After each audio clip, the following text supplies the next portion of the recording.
we start recording. So also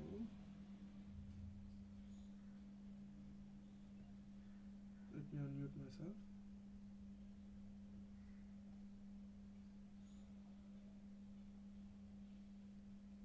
Okay. So good afternoon all. This is Mustaq from IT Kanpur, and I'll be your TA for this doubt clarifying session. And we all know the course is the Principles of Extractive Metallurgy. So it is a 12-week run, and if time permits, we will also have an extra session. So maybe it's 12 to like 13, right? So yeah, and just a second.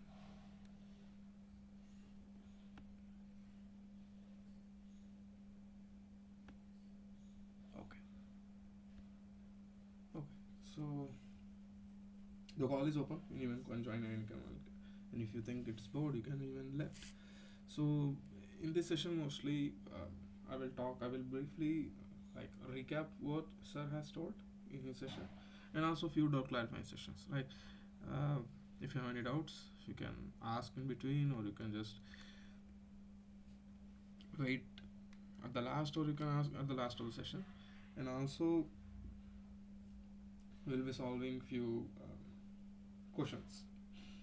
No, I mean similar to the assignment ones, but not same as them. Okay, so okay, so just as I said before, it is a 12-week sessions. So every Saturday.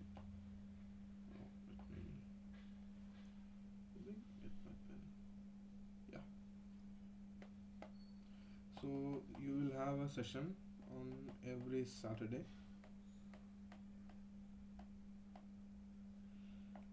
from 3 p.m. to 5 p.m.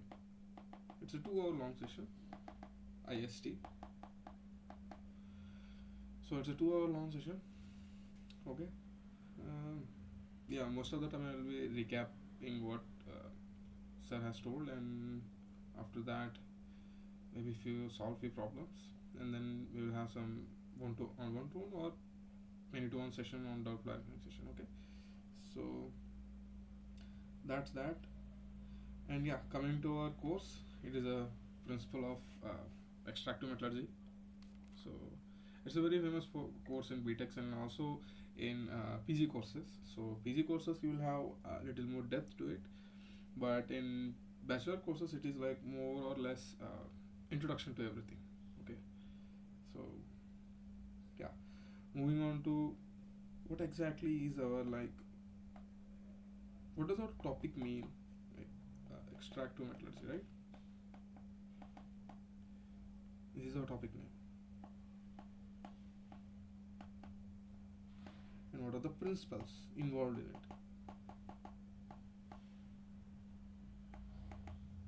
So this is our topic. Now, see, extractive metallurgy is a branch of science and engineering. See, it involves both science and engineering because whenever extracting is more of taking out valuable metals from a natural ores or minerals, or mineral concentrates and scrap materials. There are different types, right?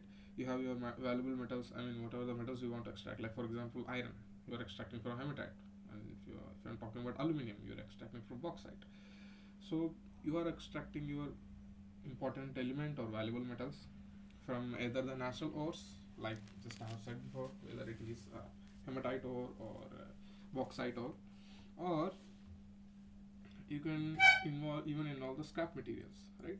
So in steel industry, we basically do not use impurification of steel or refining of steel. We do not use total, like in EAF, in electric arc furnace, we do not use 100% of scrap. I'm sorry, 100% of ore or concentrate. We use like percentages, so 20% of scrap and 80% of ore.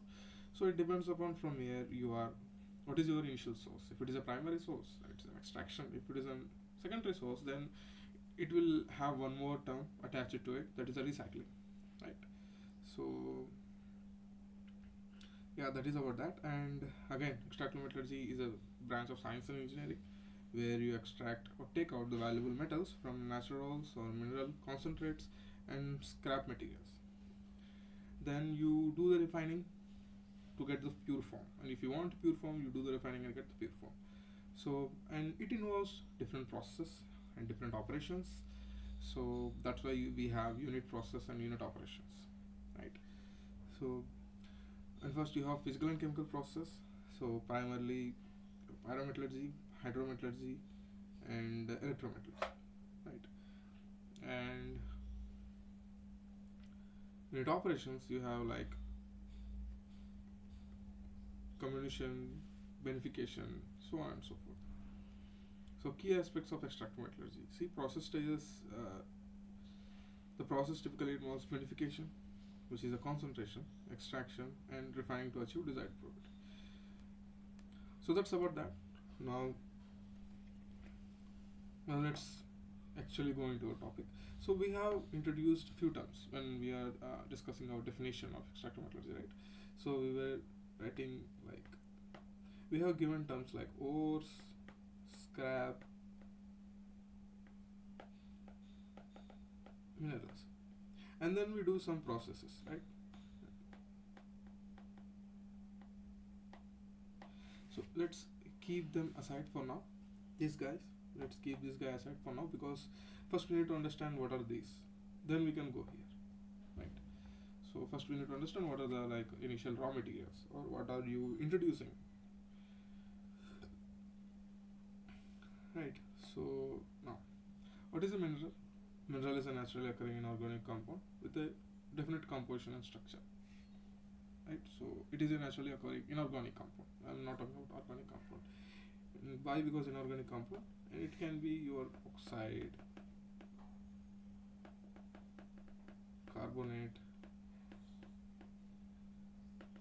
sulfide, and even sulfates. Right. So there are different types of compounds you can obtain, right? And so that's why we call it as a naturally occurring inorganic compound, and it has different structure, like bauxite. So you have aluminum ore, A2O3 or 2H2O, right? So this is one type of mineral. Okay. Now, what do you mean by ore? So ore, it is also a mineral or a group of minerals or a concentrate of minerals from which a metal can be economically extracted. So most of us are getting confused because the ore comes from your like economical term. It is from economical point of view, okay? But this is from scientific point of view.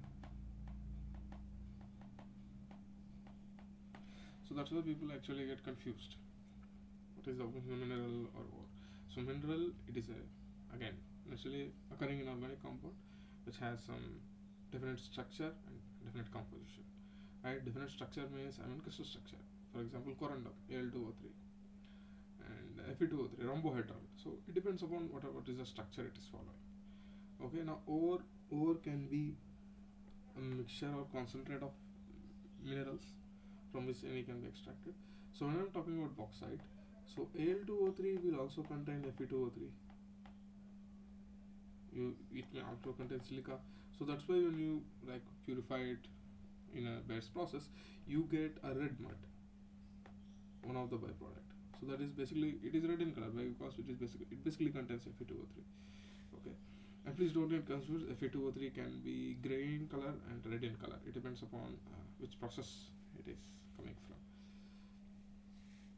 So again, not all minerals are ores because you cannot extract uh, anything.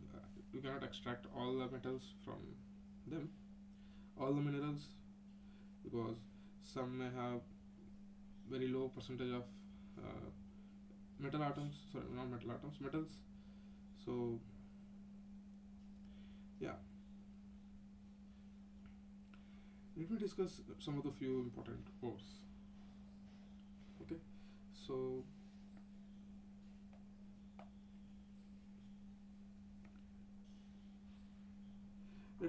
let's start with easy ones. Okay, so when I'm talking about iron, the most like uh, famous one the people comes to mind for the people is hematite.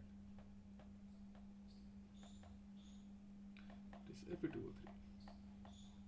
See, ore, and why the ore concentration changes, like composition changes, because it depends upon where it is available.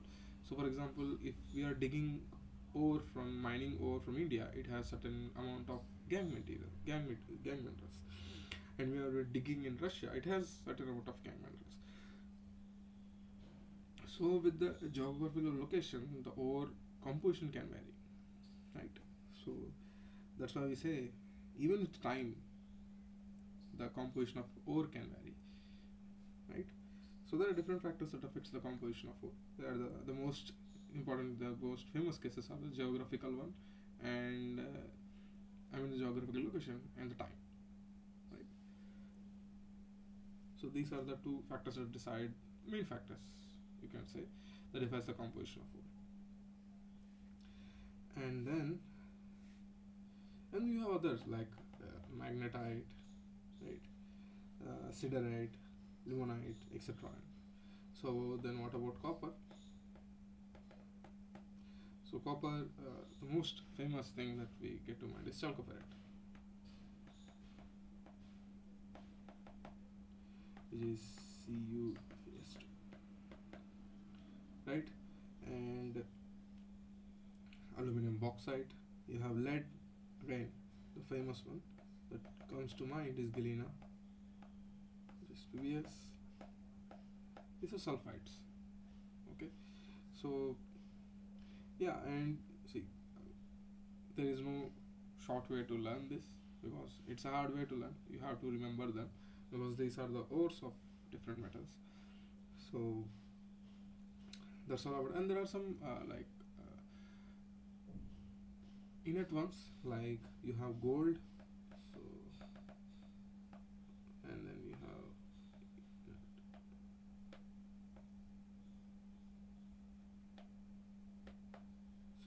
inert elements like gold, silver, platinum. They can be available in some locations. They can be available in their native form. Okay. So yeah, and mercury, again, famous sulfide, cinnabar, Hg2s. So that is again one thing. And in most of the cases, not in many cases, there are cases in which you want to extract one metal atom from certain mineral, from certain ore, and fortunately that ore has a different mineral such that we can even extract the second metal from it, right? So for example, when we try to extract lead, okay, you can get a byproduct of zinc, so you can even extract zinc from it. Okay, so you can have a byproduct as a separate mineral.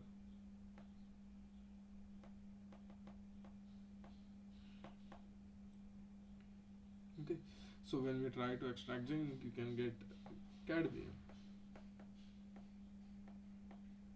Okay, so whenever you're trying to extract one thing, you get another thing with it. So we call it as a co-product, or you can call it as a byproduct. Okay,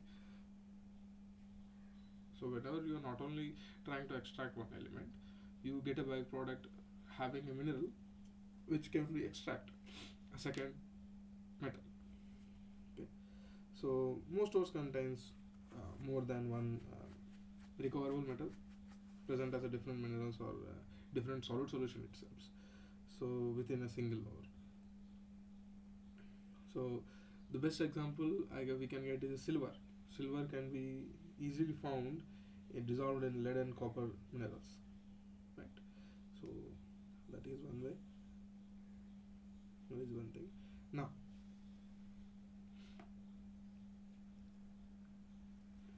so we have discussed. So our ore contains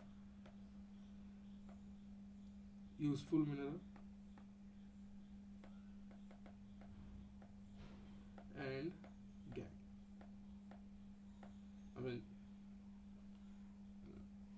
unnecessary mineral, avoidable mineral.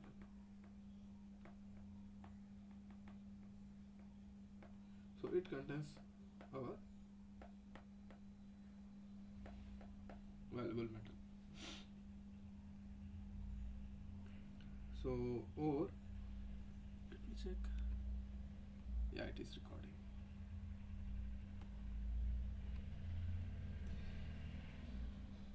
Yeah. So our ore contains the useful. I mean, I have said right. So ore contains a concentrate of minerals. So it contains. So it contains the useful mineral and also the gang.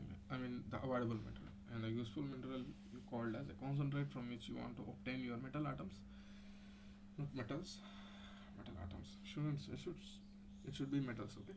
And then from gang, it is an unavoidable mineral which you do not want to be in your metal solution, solid solution. Okay. So, and many of the unwanted earthy materials are like silica, alumina, so on and so forth. I mean, whichever you do not want into a pure metal, right? See, why we want to separate. Purpose of extraction is metal gang separation, right? It is whenever you do like we will come to next few things. As I have said before, whenever you want to extract something, so there are certain steps you will follow, right? So starting from, you'll get an ore, then you do primary process, primary extractive metallurgy, which contains, you do not change the chemical nature of that ore, okay. You play with the physical properties and then you separate gang as much as possible, right? So it's not, so if you avoid 100%, I mean if you can remove 100% on gang, it is very much like notable, but most of, I mean in many of the cases or most of the cases it is not possible, right? Because the gang is very much like intricate or arranged with your main ore. So that's why it contains, your main concentrate might contains gang. So primary process, it's nothing but your beneficiation process, or people called as ore dressing and so on. And this beneficiation process contains many things, like initially the comminution, then you use separation process,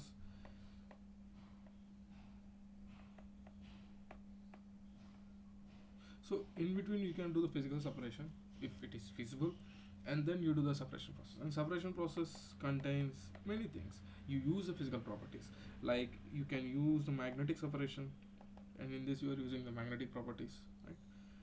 So you use magnetic separation, you use froth flotation, you are using surface properties like wettability. Wettability is a surface property, right? So it depends upon your surface energy, and surface energy is your physical quantity. And then you can use density separation. Again, you use densities of different minerals present in your ore, right?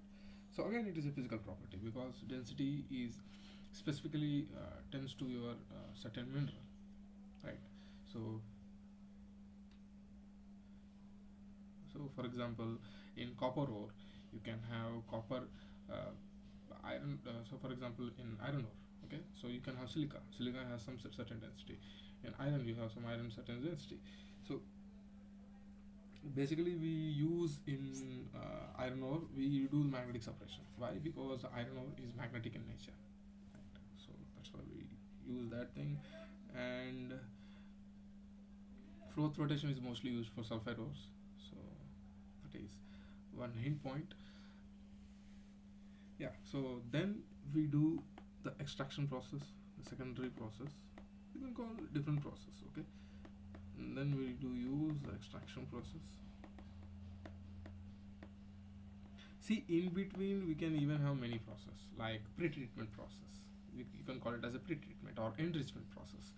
Enrichment is basically pre-treatment or enrichment basically are related to the final efficiency, the how much energy is going to used if you do not do the pre-treatment process into the secondary process. So in most of these cases we involve pre-treatment process where we either reduce where we either um, convert do the chemical nature or chemical treatment where we convert some sulfides to oxides which can be easily dissolved into slags. So it depends the type of ore. So there is no like hard and fast rule, or there is no like a simple rule that can define okay, you have many ores, you can take any ore, you follow this process and you will get a final pure form. No, that is not possible. So it totally depends upon type of ore and what are the different types of gangue minerals are present in it. Okay, right. And then you have the final process, which is the refining process. See, even though you do the secondary process, you are still remained with few, I mean, few percent of elements in your main body or your melt. For example, if I'm talking about pyrometallurgy, so after the secondary process, you still have some impurities in it. Okay, maybe not as much as in the primary process. You still have some impurities, and if you want a very pure form, so we do this in copper refining, in steel refining. Okay, if you want a very pure iron, like if you want a very pure steel, okay, very low carbon steel, then you need to do different process, right? So if you need very pure copper, like we define coppers in nines, 5 nines, 6 nines. So it is nothing but like 99.9. This is 1 9. If I'm talking about 2 nines, 2 nines, then it will be 99.99.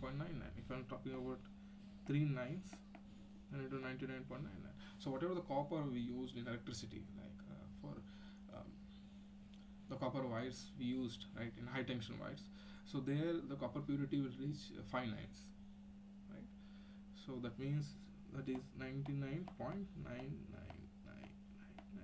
And the more the nines, the higher the purity, the higher the purity, the higher the cost of production, right? So it is directly related and straightforward, right? If you want a very pure thing, then you need to do refining process most vigorously. So if you want to do something more vigorously, you need to spend time, energy, money. So everything goes there, right? So these are the most simple steps that we follow, but in each step there are different things that comes. So when you see it, generally it looks simple. You have ore, you do the primary process in which you do the like combination, you make it smaller sizes, you crush the rocks, make it smaller. After mining you have big rocks, right? So you have to crush those and then do the grinding and remove some part of the gangue materials as much as possible. Then you go to the pre-treatment process if you want to do the pre-treatment process. Like for example, in copper itself, if you take, we do the roasting. If you want to convert iron sulfide into iron oxide, so which can be easily pick up by the slag in. Okay, let's not go into deep. We will have our chance when we do the copper extraction. So yeah, primary treatment is mainly focused on to uh, reduce the burden on the next process that are coming up. So that is about the secondary and then you follow the secondary process, which can be hydrometallurgy, sorry, pyrometallurgy, hydrometallurgy, and electrometallurgy, right? So it depends on what type of process you want to follow, and then we do the refining process to get a pure form of the metal that we are trying to extract. Okay, so these are the generalized process terms that we use, and then in each process there might be different steps that can be followed, and there can be a hybrid process where you involve both pyrometallurgy and hydrometallurgy, right? So yeah, things will come in a way, so there is no need to stress everything today itself, right? So yeah, so it finally depends upon which process is more efficient, right? Which process is less time consuming. See, what are the factors that define our process? So let's say if I'm trying to choose one process and another guy is trying to choose another process, and how do we decide which process to need? So for that, the first thing we need is capital, or you can see the economical. Oh, okay, it's not economical. The first thing you see is the extraction efficiency,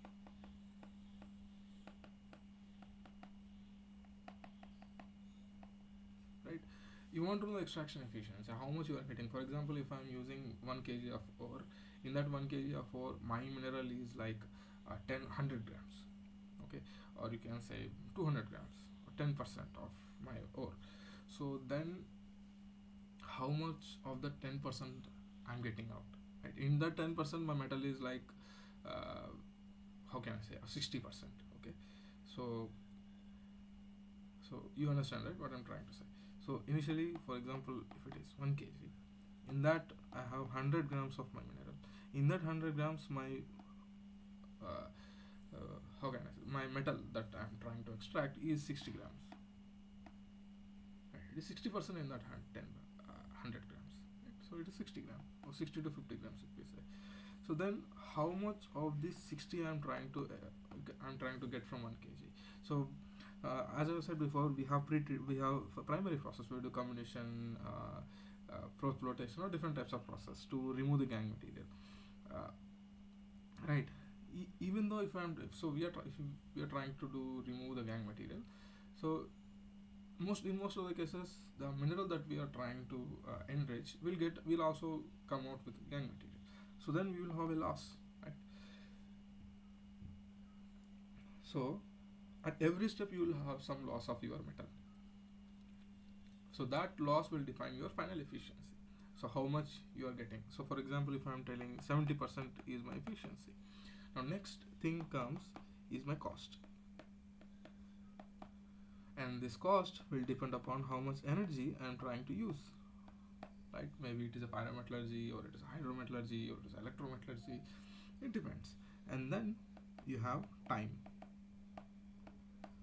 So it shouldn't take like 10 years, right, to extract something. Right? I mean, it is a very wrong way to give an example. It shouldn't take long time, right? It shouldn't take like years of years to extract something, or it should take 1 month to extract something. So it shouldn't be the case. For example, if you see the BOF, blast furnace steel making process, you can see how fast it can be done, right? Yeah. So these are like more general terms. There are other terms that can be come into factor. So where the industry is there, how what is the type of ore that is we are feeding as a feed material, what is the grade of the ore, so where the ore is coming from. These are the many things that come into picture, but the main thing is what is your extraction path from which you are getting this much of extraction efficiency I'm getting. And the next thing is the cost, which it contains time and energy, right?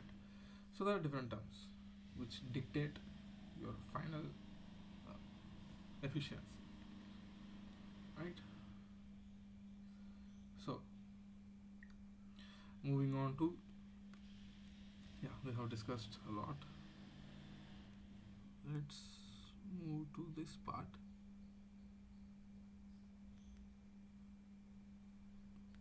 Okay. Okay. So yeah.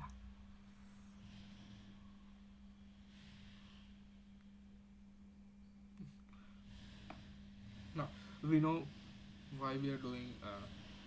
Purpose of extraction is metal gang separation, right? So, and then we have different types of ores that we have discussed the ore definition, mineral definition, right? And then what are the different types of ores that we get, right? So we talked about from metal point of view, right? So each metal has some ores.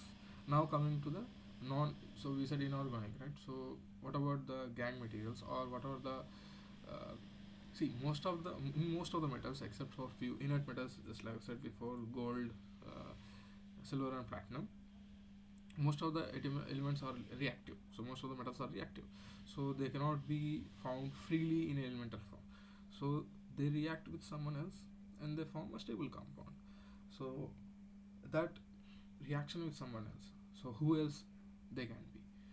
That is one, the oxide, which is hematite, rutile, cuprite. There are different types, and the sulfide, for example, galena, uh, cinnabar, and magnesium carbonate, calcium carbonates, and there are halide ores, native ores,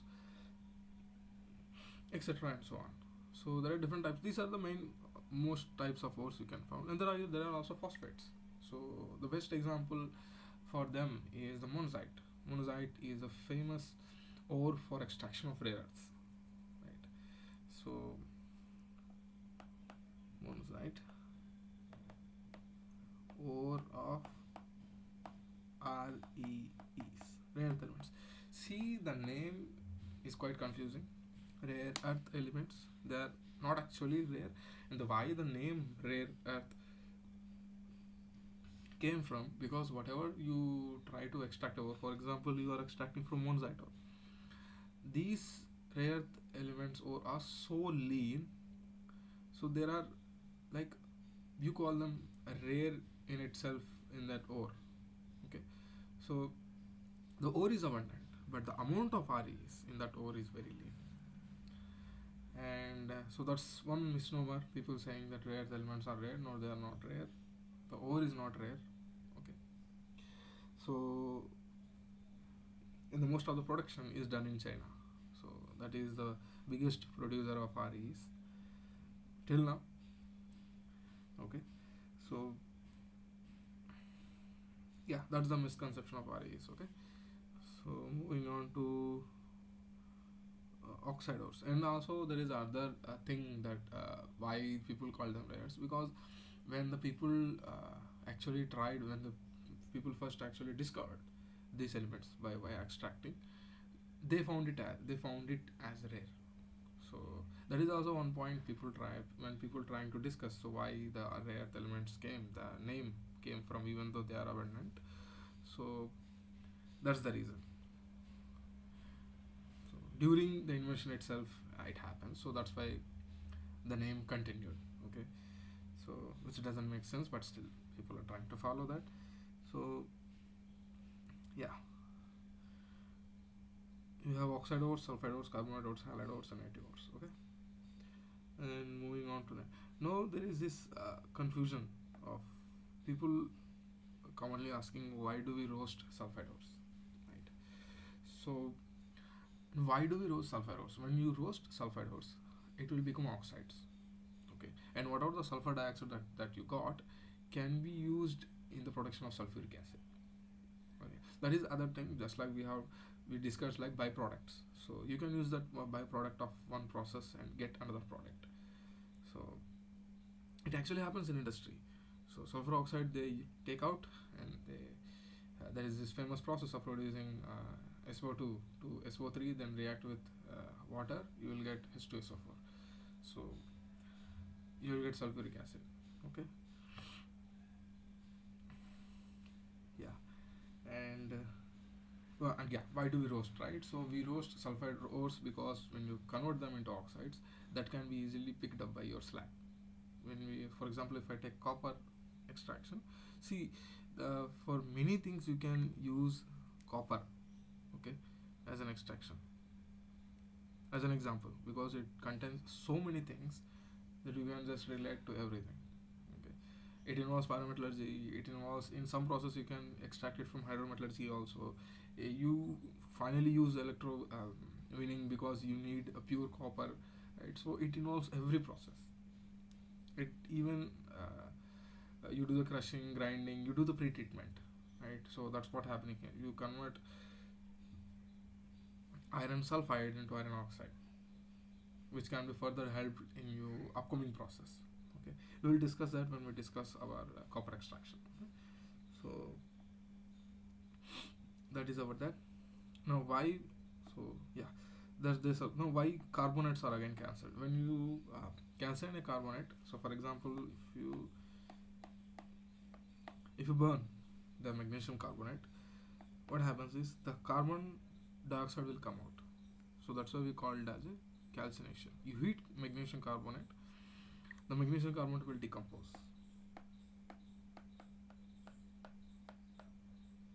Okay, the CO2 will come out. You will have magnesia, MgO. So yeah, we do not do process without blindly. We follow them because this can be helpful for the next process. So whole of the extraction process is taken in mind with respect to the next upcoming process. Okay, so whatever you do here will affect your final one, right? And then, so I already mentioned, right, in between your primary and the secondary you also have a pre-treatment, right? So why do we do pre-treatment, right? Again I'm saying that it will be used because doing pre-treatment now will lessen the burden on the upcoming process. So before smelting or leaching, which is a pyrometallurgical process, ores are chemically unsuitable for direct extraction. Okay, so whenever you try to smelt, you do the melting by applying very high heat, so very high amount of thermal energy, you melt everything. So sulfides do not melt that far, at low temperatures. Okay, so and also if you want to pick up sulfide, you cannot use normal slags. Okay, so if you want to use normal slags, the basic slags, you need to have oxides to pick up.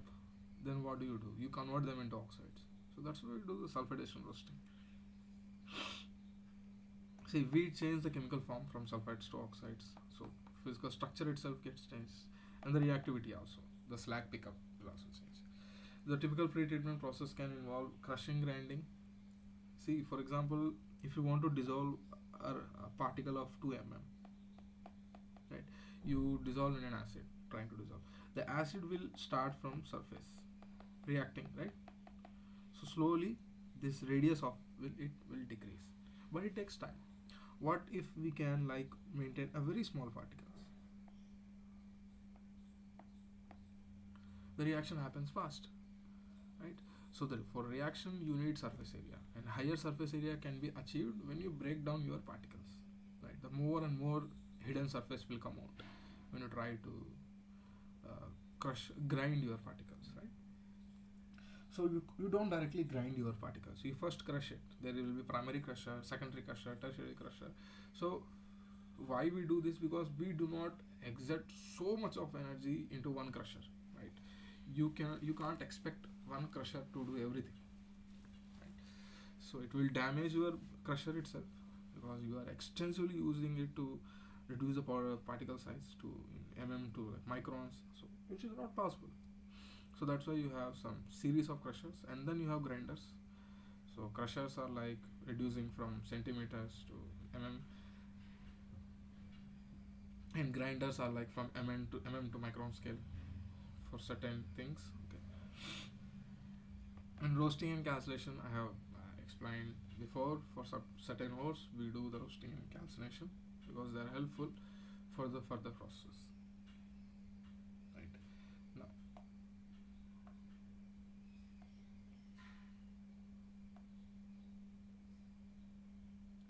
yeah, so and the next thing is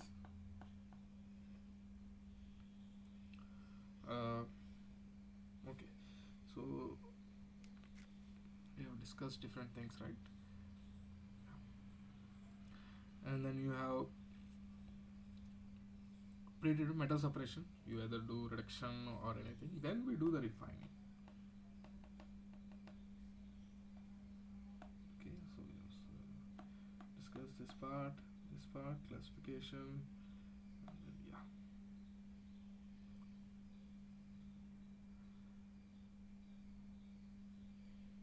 So refining. So refining involves selective oxidation. So we have impurities, right? We still have impurities after the secondary process. So for example, after the iron making process, you have 6% of carbon because you use coal as a reducing agent, right? So at higher temperatures, when iron drips through the layers of coal, it will have carbon pickup, right? So that carbon at that temperature can reach up to 6 to 7%, 8% of carbon, right? So that's why if in some certain that's why you get when you cool down you get the wrought iron, you get a pig iron, right? So now why do we do the refining process? And once you even get after BOF process, the basic oxygen furnace, where you use lands to oxidize the steel to remove at that temperature iron also will oxidize, but not that much, or that extent to other elements. So yeah, in refining you use, if you have impurities that can react with oxygen, then you use chemical process where you use selective oxidation. Okay, you use selective oxidation. So the impurities can be iron, it can be used in iron, copper, lead, nickel. In this process we use refining, right? And there are also many processes like chemical transport, carbon and iodine process. Okay, so and the metals which are volatile at certain temperature, we even use distillation. Let's say we have a melt pool, we have some, let's say, cadmium and some other material, other metal. So now we are let's say zinc. Now what we are trying to do is we are trying to so let's say this has a melting point of A and this has melting point of B, and A melting point is less than B. So what we do is we do distillation. We first supply very high amount of energy such that the both it has we reach a temperature greater than these two, so they both become vapors. Now we do is we slowly cool. We have a a controlled thermal gradient, right? So at here you have B, we reach B, and you reach A way above. Okay, so such that here the B will condense and it form a melt here, and it will solidify here, but it will form liquid here. But A is not like A melting point is way below, right? So it's still very superheated vapor. So that's why it will again travel upwards, and then it will sit at some position. So that's what we do in distillation. And we also do zone refining. Zone refining is mostly done for silicon, right? So it depends upon the higher the temperature, it depends upon solubility. Okay, so solubility.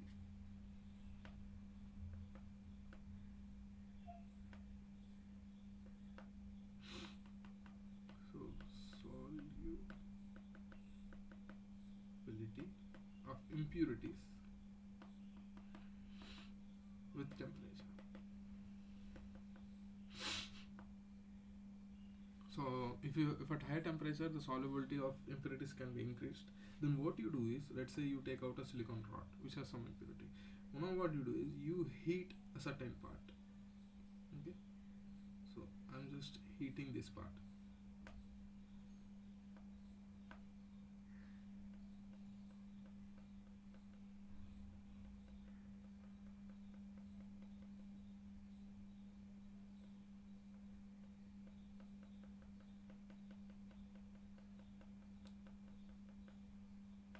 So you heat this part in such a way that the impurities in this will start moving with you, because when you try to melt at one position, the impurities are soluble, and when you try to move again, so when you try to move, the next surface is at high temperature. Whatever the impurities are at this surface, they try to move. Okay, they try to dissolve into that liquid pool where your heater is there.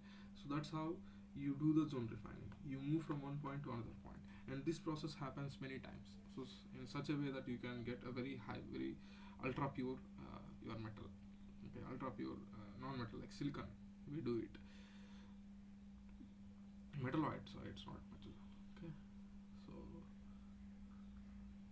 we do for semiconductors mostly. So this is about the refining process. Okay, now These are the different chemical aspects of a metal production. Okay, so these are the different things that I want to revise whatever the sir has told, and there are different formulas, right, to understand. So there are formulas like metal split, the recovery efficiency, efficiency of separation,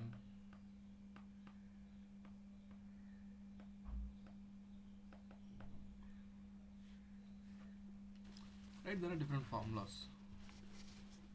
So we will discuss this also, so that you can have I mean a brief, how do I say, so that you won't forget things, right? And also the availability of the most abundant metals on Earth crust. Okay, I'm not talking about seabed. Okay? So we have this order. We have aluminium, then iron, then calcium, then sodium, then magnesium, and then finally the potassium. This is the availability according to 8%. Okay, so yeah, and the primary production of, and the most of the mining is done in Orissa, then Karnataka, then Chhattisgarh. Okay, so that is about that, and then moving on to our grade. So grade is again given to ore to specify. Okay, so the grade is given to the ore to specify things. So just I've told, right, there are different ores for a certain element. So how do you differentiate which ore is best? And the best way is to just understand what is the metal content in it. So once you know the metal content, you can understand. Okay, so this is beneficial because it contains large amount of mineral. Okay, so that's it. The amount of mineral that is present, or the amount of metal is present inside your ore. And assay is also the same thing, the percentage of metal that assay, the percentage of or metallic content in your ore. Okay, so then we have formula, the recovery of metal. Recovery of metal is nothing but, see, first we do, for example, if you take any process, the pre-treatment process itself. So you have feed, let's say it has weight of F, then it will dissociate into two. One is your concentrate, which is C, let's say it has weight of C, and then you have tailing, I mean the part you are trying to avoid, right? It has weight of T. Just like I have said before, so most of the process will take out some metal content with it, right? It is not, it is, if you want to do 100%, the process will get complicated. Again, more time, money, energy, these things will come into picture. So even though you are reducing burden on that process, you are taking every burden, most of the burden in this process. Again, that is avoidable. You do not want to do that. Okay. So we have feed, concentrate, and tailing. It may be any type, any process. It can be primary, it can be secondary, or it can be final process itself. Right? Now, how do I say? Now there is this formula called recovery. How much recovery is happening in a process, in this process? Okay. So then you say, now let's define another term. The small. These are the capital letters. Okay. The high. These are capital ones. Okay. these are high case letters. And then if let's define the low case letters, which are small f, C, and capital T. So F here, small f defines the SA, right? SA is nothing but the percentage of metallic content in your material or in your ore.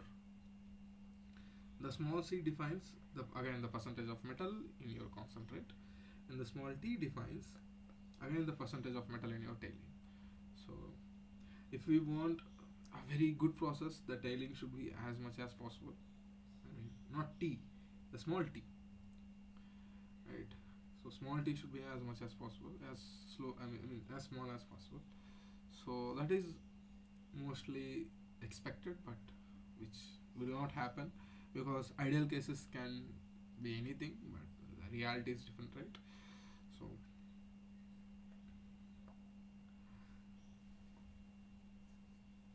that is about that. Now we know if we do the conservation of mass, what is going in must come out.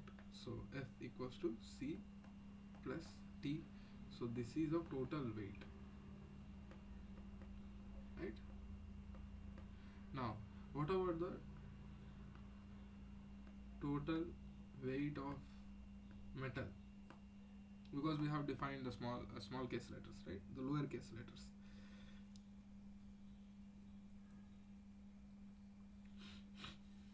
Right, so F times small f will tell me the percentage of the metallic content, and so it will give me the weight of the metal, right? And same goes C into capital C plus T into capital T. Again, this is the total weight of metal, so whatever the metal going in should come out. Now from 1, let's say this is 1, this is 2, from 1 T equals to F minus C. Okay. Now, so before that we should define the recovery, right? The recovery formula is what is the amount of metal that we got from concentrate divided by what is your feed, right? This is straightforward, and just a fraction of metal that we got from our feed. Right, now T equals to F by C. If I substitute this into C into C plus this is F minus C into T. So C into C plus F into T minus C into T. Right. So then we do some mathematical jugglery. So you send this guy to here. So C of C minus T equals to F of F minus T. Okay. Now we want to know the recovery, right? Because the amount of metal came out divided by the amount of metal went in, right? The amount of metal came out from concentrate, amount of metal went in. So then if I get F here, if I just put this here, and the final relation should be look like this. F equals to C minus T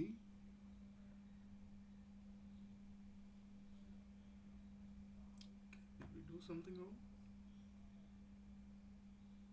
Let me check. C into C, T minus T, T equals to F minus C, right? Yeah, T equals to F minus C.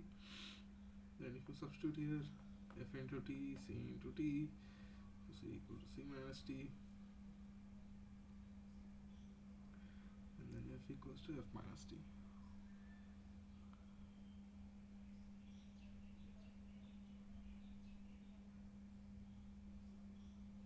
Okay, so then finally we have C by F will be equals to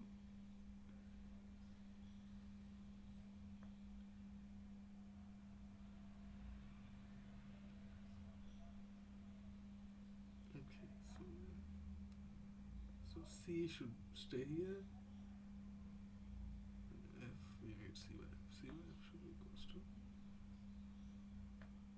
yeah, F minus T divided by C minus T. Right, it is a fraction, you multiply with 100, then you get percentage, right? So you multiply with 100, then it will turn into percent. Okay. Now it is not a recovery.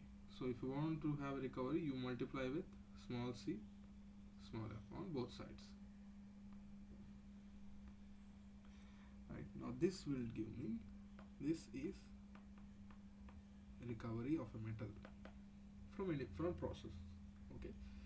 So it is 100 times C by F times F minus T divided C T. Now there this confusion arrives.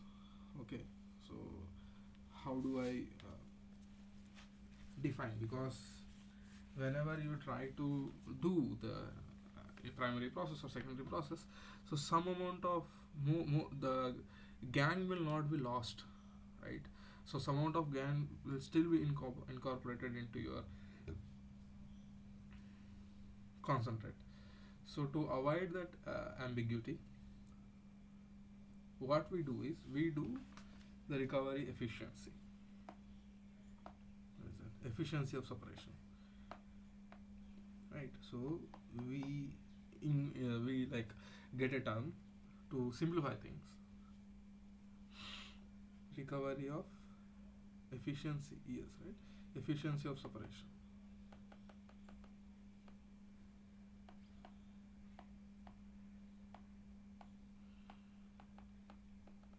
Your separation process, right? So we define like this, and the formula is your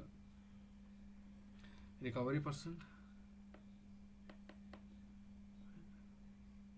and the amount of gang that is present, right? The recovery percent and the percentage of gang in your concentrate, right? Now how do we define this? Now how do we define this guy? Let's say if there is M, my metallic content, M% of metallic content in my mineral, so this will be fixed, right? This is my M% of metal.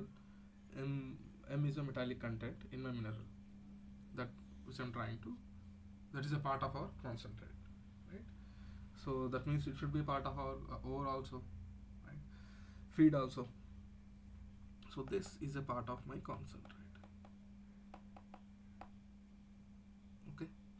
Now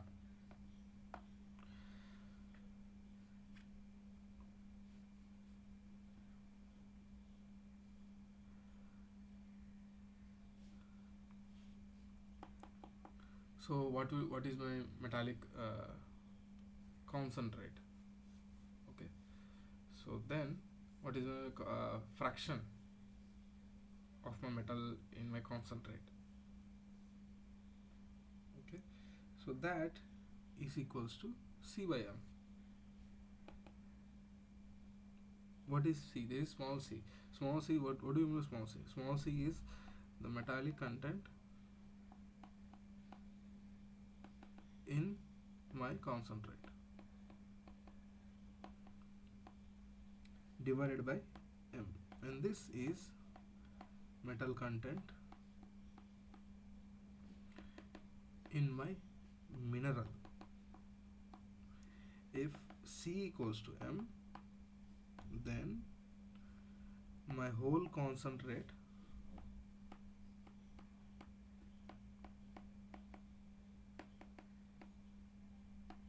is one mineral, right?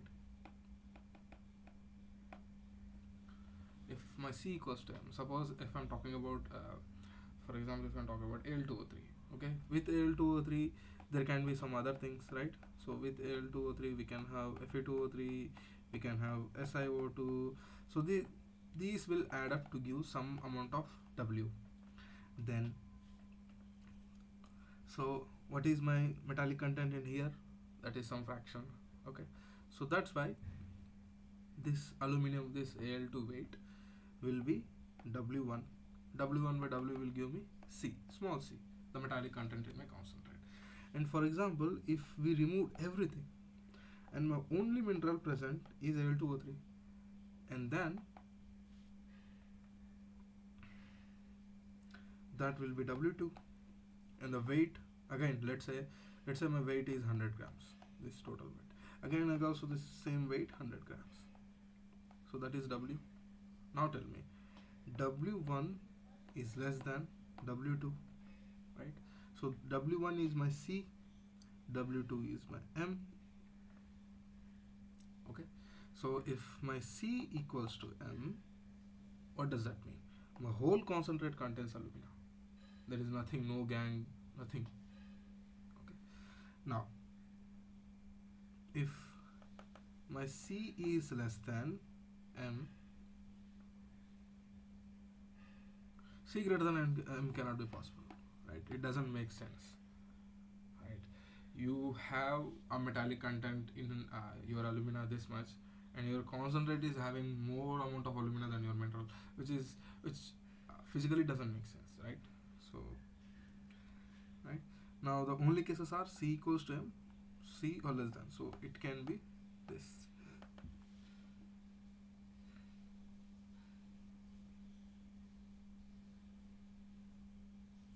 Okay, so if I'm talking about C greater than M, then either the oxygen should all be lost, whatever the oxygen was there, it's your pure aluminum, right? That's the only way of defining, right? You cannot have metallic concentration or metallic content in your concentrate greater than your mineral concentration, right? Then that is just you are changing your mineral itself, right? So that is not either mathematically that is watchable, because you are changing your mineral, right? The minerals are getting changed.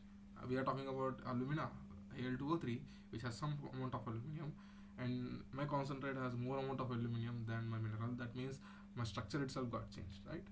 So that's one thing, and let's not talk about that. Okay, so this is our ideal, this is our case. Okay, C equals to M is our ideal case, where you remove as much as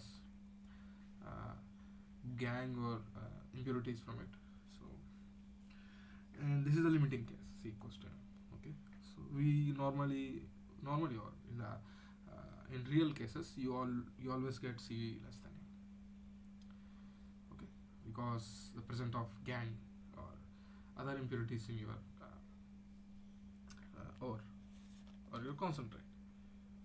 Now, okay, if C is less than M, then what is, so C by M will tell me, so small c by small m will tell me the fraction, right? Now, what about 1 minus C by M?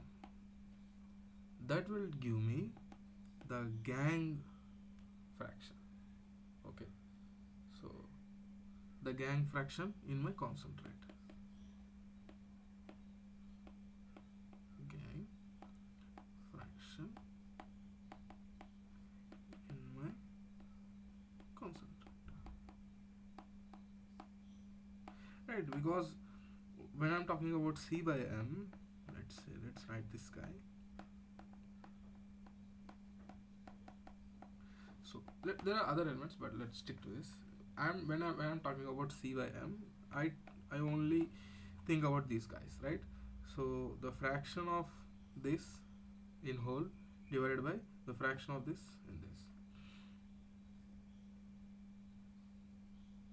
Now if I remove this guy, this is my ideal case. Now if I take out this guy, then what I'm remaining with? These two people. So this is my gang. Right. So that's why if I remove if I subtract it from 1, will give me the fraction of gang in my concentrate, and this gives me the fraction of metal in my concentrate, right? I want to remove this much amount of gang from my, this is the amount of gang that is present in my concentrate. Okay, so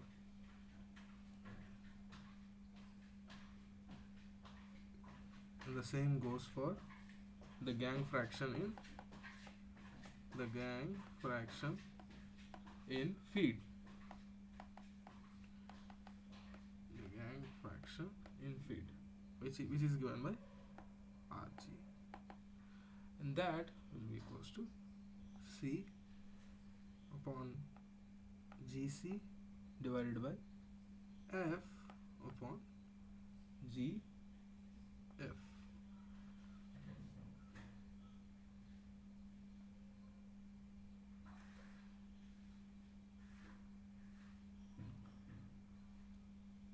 Right, so this is what it is.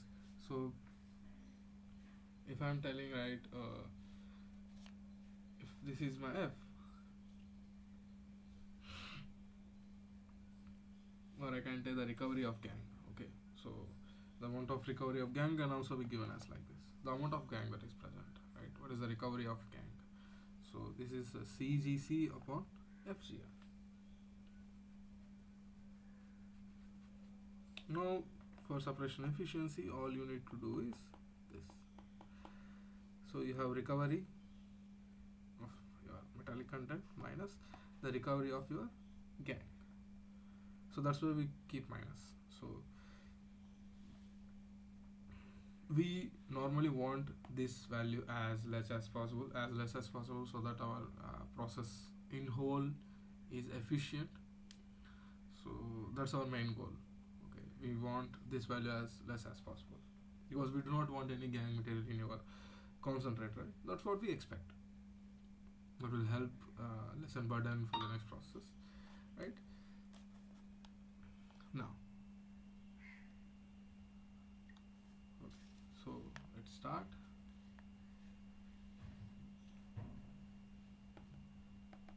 This is my recovery. So we know this, right? C times C divided by F times F minus, what is this? C upon F times GC upon GF.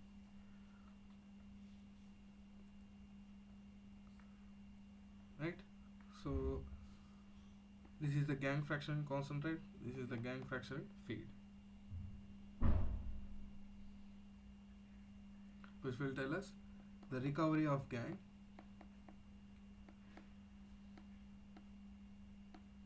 in concentrate. This is metal concentration, the metal content in concentrate. This is metal content in feed. This is gang content in concentrate, and this is gang content in feed. Okay, that's about it. Now let's do this. So let's substitute everything so that to avoid confusion, right? So 100 into small c by small f divided by f minus t upon c minus t minus, and c by f we know, f minus t upon c minus t times, what is gc? Gc is 1 minus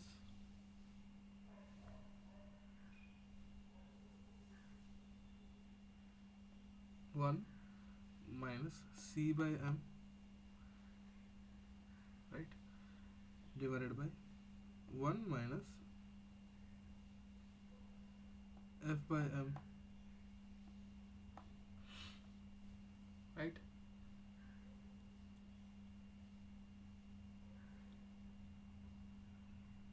Straightforward. Because see, we derived the notion for what is the gang content in this guy. Now the same goes for what is the gang content in feed, which is 1 minus Fm. Again the same notion. See,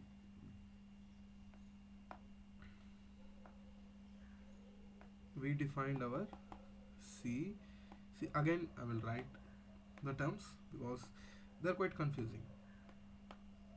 The small c will tell me the metal content or fraction, metal content in concentrate. Okay, and small f tells me the metal content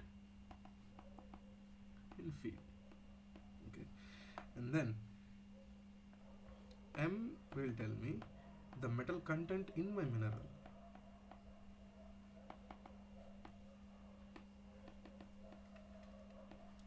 Right, so m is always higher.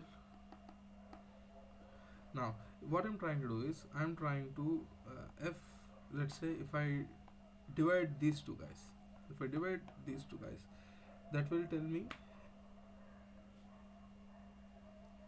this will tell me the concentrate of metal, the metal concentrate in your that thing, the metal concentrate, the amount of metal in your concentrate, and this tells me the amount of metal in my pure mineral. Right, the mineral that is also present in your concentrate, right, but it is mixed with gang.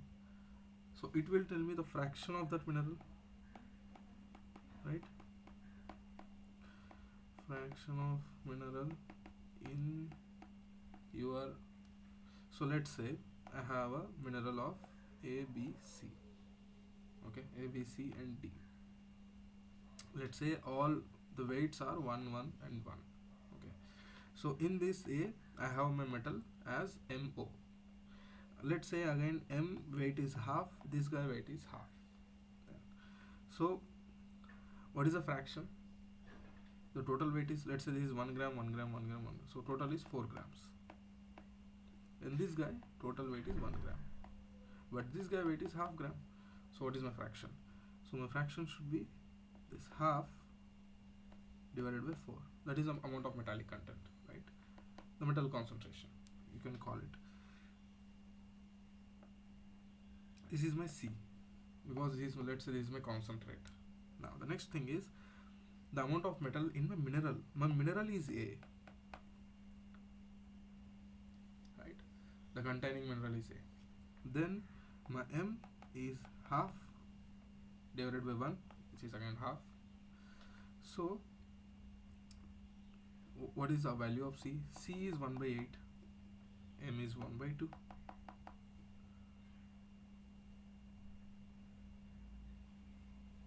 Now if I do C by M, it will be 1 by 8 divided by 1 by 2. So how much is that? 1 by 4. And what is the fraction of A in that? It is 1 by 4. Now you people understood, right? So now it is easy to understand. So what is that give? So C by M gives me the fraction of concentrate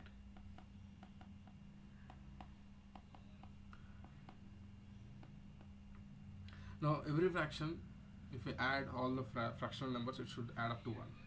If I am talking about, if we normalize any sum to 1, let's say if I normalize my 4 to 1, then my parts is 1 by 4, 1 by 4, 1 by 4. Right? So if anything is normalized, it should be equal to 1. So then 1 minus C by M will give me what is the fraction of gang present in it, which I do not want, which I want to remove them, right? So then again coming to this example, 1 by 4, 1 minus 1 by 4 will give me 3 by 4. That is a fraction of these three guys, right? So this will give me fraction of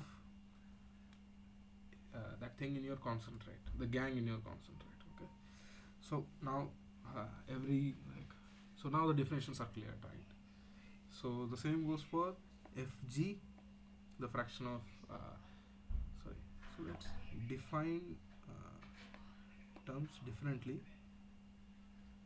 Okay, so to avoid confusion, okay, the fraction of gang is, let's say, Gc, gang in concentrate, and fraction of your gang in, this is in concentrate, and this is in your sorry, feed, that is GF. So just like GC, it is C by M, 1 minus C by M. GF will be same, 1 minus C. Now it is F by M. Feed has much lower metallic content when compared to C. No, I shouldn't say much lower, it's lower. Okay. So these are the formulas. Then what is the recovery of gang that we got from in concentrate? So that should be equals to total weight of concentrate times the fraction of gang in concentrate divided by the amount of feed we have given times the fraction of feed in our concentrate, sorry, in our feed. Now this should be, so this is our separation efficiency. No, I shouldn't write, I will write separately because it will confuse.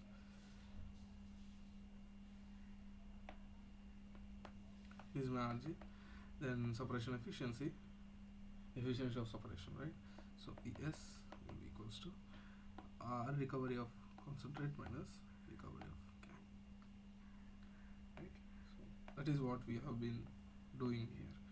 Now let's write this thing once again, because 100 into C by F into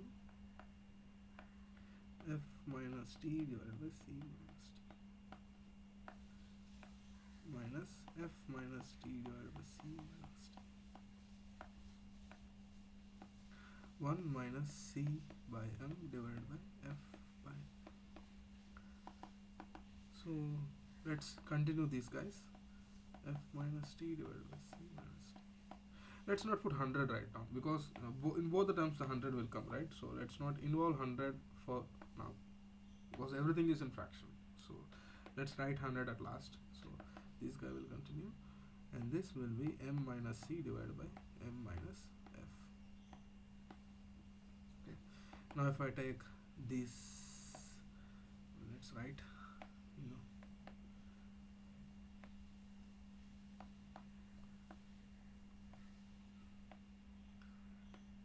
okay, so this will be C by F by F minus T into C minus T. If I take this guy, these two guys are common, F minus T divided by C minus T into C by F minus M minus C divided by M minus F. Now you multiply, do the crisscross, simple. So C, let's take out F minus T divided by C minus T. Yeah.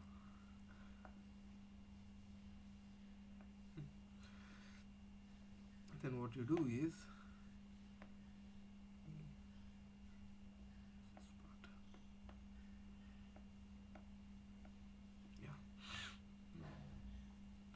you have C into M minus F, then you have F into M minus C divided by F into M minus F.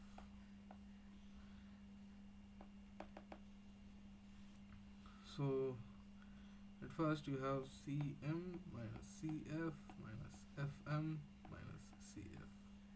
You have plus Cf, right? Minus into minus plus. So Cf will get cancelled, right? Then you have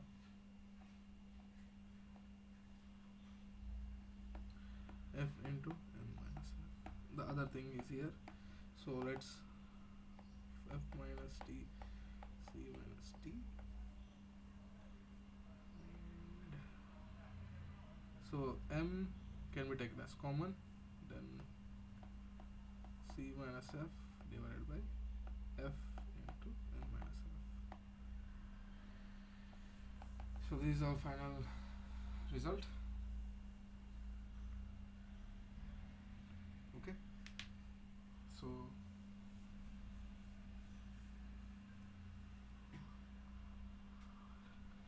this is our separation efficiency.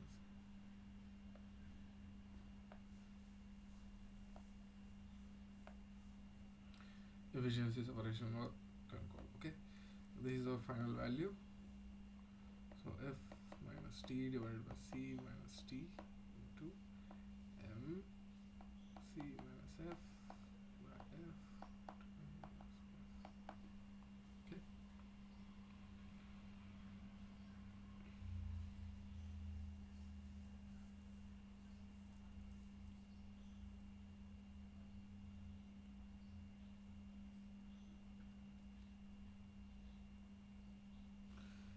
Just a second. Oh, we did a mistake.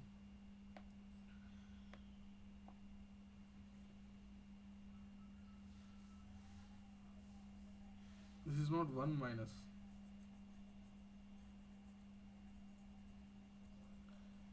We did a mistake somewhere. Let's do it again. So F minus T, C minus T comes out. Then you have C by F minus M minus C by M. That's what we have, right? Yeah, so C into C by F can be taken out. Yeah, so that's it. And then you have F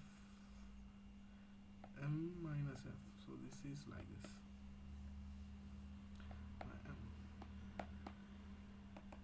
So you finally have F minus T, C minus T, C by F minus M minus C upon M minus F. So this is the final relation. So we were right actually. Yeah. Again, you do the simple mathematical jugglery, you will finally arrive at your equation. Okay. So yeah. So how do we get these values? We actually get these values via chemical treatment. Okay. Chemical analysis.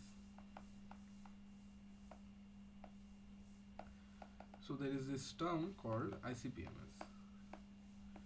This is the best to find the percentage of metals inside your concentrate or any other thing. So what we do is there are different kinds of techniques to find the oxygen also, phosphor, the amount of oxygen, phosphor. You can use different techniques also. You can even use XPS, not showing XPS. You can use XRF for oxides, and not only oxides, the phosphates also. So with that one thing, and to find different phases, you can do XRD, and to know the metallic content precisely in ppm way or precise fraction way, we do the ICP-MS. So it is inductively coupled plasma mass spectrometer. So we will discuss this in future lectures. Okay. So there is always this error when we do any type of analysis, right? So to avoid that error, we use variance. Now what does variance tell us? Variance tells us the spread of the data. Spread of the data with respect to our mean. Okay. What is our average value and how it is spreading. Okay. So it's just a distribution like this. So narrower the range, that means there is not much error. The broader the range, that means there is a lot of error there. So there is a big spread in data. So the narrower, we mostly want a narrower kind of data, right? There shouldn't be much error. So then we introduced our function. Variance of any function will be equals to, so dou f by dou xi whole square times variance of xi. Okay. So see, if the error is very small, we use linearity function. Okay. So the total change with respect to any change in variable will be equals to dou f by dou xi times dxi. Right? That is what we know. We do the linear change if the change is very small. So let just like the slope, right? If you have a straight line and the slope is very small and the change is very negligible, so then we use this equation. And if the error is somewhat there, then we can use the Taylor expansion And if you use a ternary expansion, higher order things will come into picture. And for this thing, for this type of chemical analysis, we can take up to second order. So that can result in, so change in F or dF.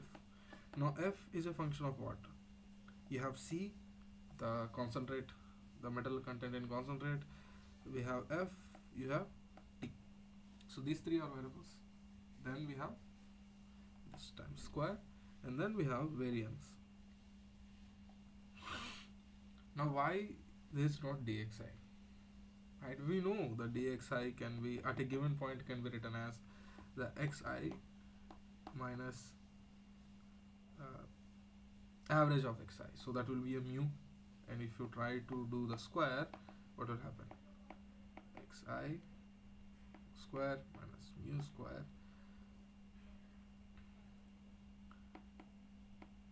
minus 2 xi mu. Okay. If you do the term, then this will convert out to be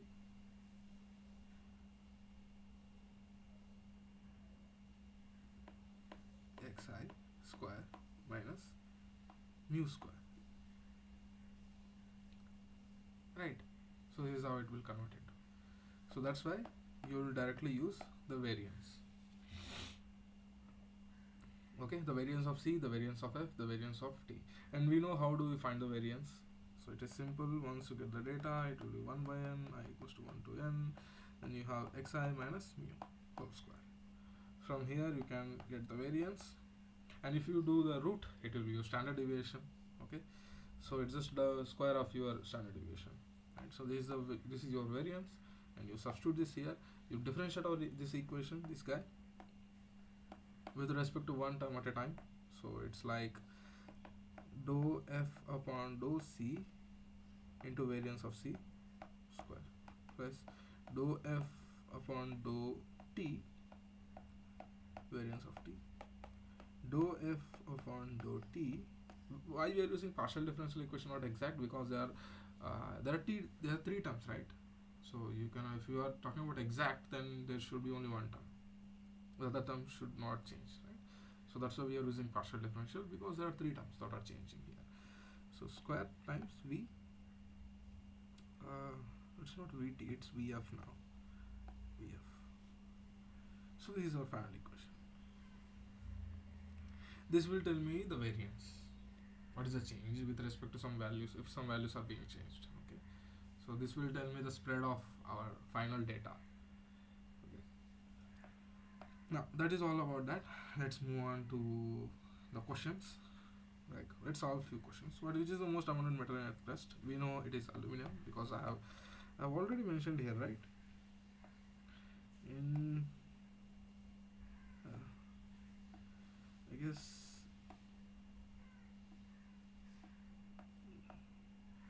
I don't know, maybe I missed the slide or what. Yeah, I did mention it, right? Yeah, here it is. This is the availability. So we know this is a straightforward question. There is no mathematical thing. All you have to know do is remember. So aluminum is the most abundant, then followed by which of the following metals belongs to alkaline earth group. Right. So you have iron, aluminum, magnesium, sodium. So magnesium belongs to, see, you have first alkaline, you have alkali group and the alkaline earth group, right? So you have 1A, you have 2A. So in 1A you have hydrogen, lithium, sodium, potassium, rubidium, cesium, francium. So let's remove this guy, because this guy is very highly radioactive. It's not even easy to get that guy. Okay, so that is one thing. I guess this guy has a half-life of few seconds, maybe or minutes or seconds, I don't know. So it will decay fast, so it is very hard to get hand on this guy. Okay, and in 2A you have so not sodium, lithium, beryllium, boron, carbon, nitrogen. Sorry, not boron. Sorry. Beryllium, magnesium, calcium, strontium, barium, radium. Okay. So who is 2? Magnesium. let's put the groups versus metals. So refractory, you know, you go to tungsten. Radioactive, we know uranium used in fission and fusion react, not fusion, fission reactors. In fusion we deal with hydrogen and hydrogen isotopes. So fusing high uranium is too much. Okay, and fission uranium, we have alkali, again sodium, and gold, silver are your precious metals. Okay, so yeah, that's it. Now as one of the major applications. Now you have, right. So we use lead. Lead can be used in sometimes in photography also. So lead sulfide, are when you illuminate them with some radiation, they will glow. Okay, so yeah, so lead also can be used in batteries. You know, lead acid batteries are most common in previous days. Even some batteries are still used. Some people, I mean, some countries are still using lead acid batteries, uh, which are very hazardous to environment. So we mostly are using nickel cadmium batteries now, and for heavy duty we still are using some lead acid batteries somewhere. So uranium is your reactor fuel, right? So different types of reactor fuels are there. Depending upon the concentration, there are different types of reactors. There is this famous RBMK reactor, which does not use enriched uranium. Okay, so that was very like a great thing at the time, because most people have people been used enriched uranium fuel, but they were using not enriched uranium fuel to avoid cost. Okay, and silver can be used in your conductors.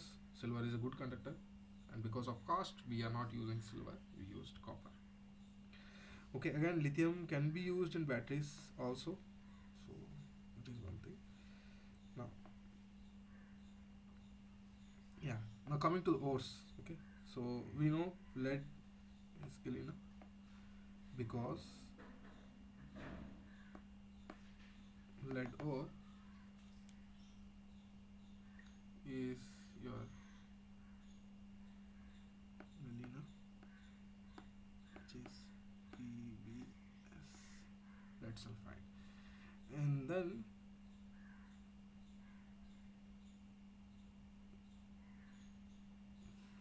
you have chalcopyrite. So chalcopyrite belongs to the copper guy. So chalcopyrite, right? So CuFeS2. Okay, and then chalcopyrite is done. Tin is cassiterite. So this guy, tin belongs to this guy. Okay? Tin belongs to this guy. So cassiterite is SN. Okay, and finally we are coming to zinc. Right. So zinc is fluoride. So fluoride, which is equals to ZnS, which is also known as zinc blende. Zinc blend.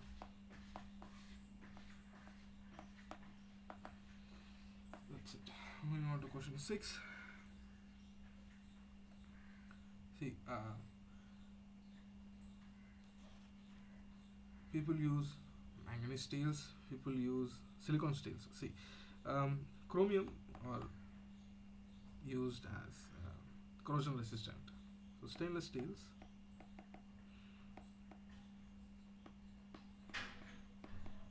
Right. So stainlessness comes from chromium. The stainlessness comes from chromium. Now what about the silicon? You add silicon to iron. Why? Because to have a soft magnetic properties. Soft magnetic properties. And you also add silicon to iron to get few to get mechanical, to have different mechanical properties. So all of this, it depends upon application, right? So what type you are using. A mineral deposit that is economically extractable under current condition is classified as a resource, right? So this question has few mistakes, so let's not solve this guy. Okay, yeah, let's arrange these steps in an order. Okay, so first you do what we do. You got an ore, so we have crushing and grinding. So first we will do crushing and grinding to increase the surface area. So we do the crushing and grinding to increase the surface area. Then we do the concentration. Now why we do the concentration? The concentration is to remove the gangue as much as possible. Then we do the smelting to remove the inorganic part.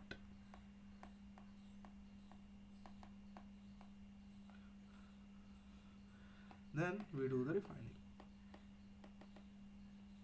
to get pure form with no impurities.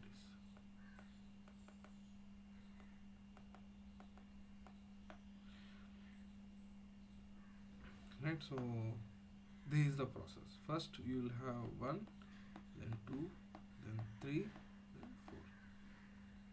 Okay. So which operation is not a part of hydrometallurgy? Okay. So you have leaching, which is a dissolution, solvent extraction. Again, it is a selective stripping of some elements. So for example, if you have a solution of Nd and cerium, right, and dysprosium. So let's say these can be separated by changing oxidation state, but these two have similar properties. Now how do you separate them? You use a stripping agent, then it contains a solution. You add another solution, which is a stripper, which stripping agent, which strips the element from this solution, mother solution, and takes Nd from here. That's it. And then we use another aqueous solution to get that Nd from here. Again we use stripping agent to recover whatever the Nd is there. So that's how this process goes. And then roasting, the precipitation. Precipitation is nothing but when you use supersaturation. That means the maximum amount of dissolving limit, the solubility. If something is soluble in some solution, let's say A is soluble in B up to some extent. So if you reach that extent, that is saturation. And if you keep on adding it, then it becomes supersaturation. So they will start to come out, right? They don't even get dissolved. So that's what happens. So actually, for example, you have a solution of a certain temperature with certain pH, at T and pH, right? Now what you are trying to do is you have some ions in it, of some metal ions. Now what you try to do is you either try to decrease temperature or decrease pH such that the solubility limit decreases. Then what happens? Then it becomes supersaturation. So whatever the ions that are dissolved, they start to come out. That is what we use basically in precipitation. That's the main whole concept of precipitation. You precipitate out something by changing the conditions. That's it. Roasting is different. So roasting, we use either oxidizing roasting, chloridizing roasting, use high temperature, right? So that is different. It belongs to pyrometallurgy. So this guy is now the final one, which expression correlates delta G at equilibrium. Now delta G will be equals to delta G naught plus RT ln K. At equilibrium, this is 0. So delta G naught equals to minus RT ln K. So the option is second. Okay, so that's it for today's session.